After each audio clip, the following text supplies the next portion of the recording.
जन भावे नहीं होलिया, एहो जन भावे नहीं होलिया की चढ़ के तू चल गईलू डोलिया। एहो जन भावे नहीं होलिया की चढ़ के तू चल गईलू डोलिया।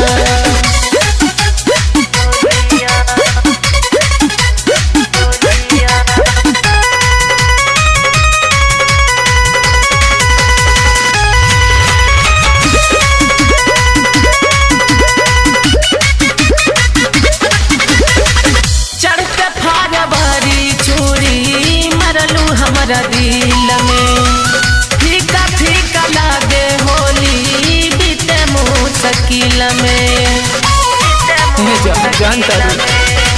चढ़त फरवरी छुरी मरलू हमरा दिल में फीका फीका लागे होली बीते मुश्किल में।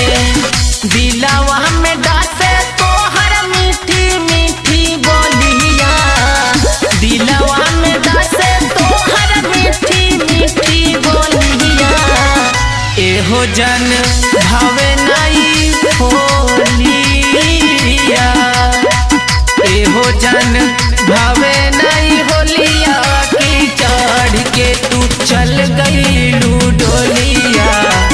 एहो जन भावे नहीं होलिया की चढ़ के तू चल गईलू डोलिया।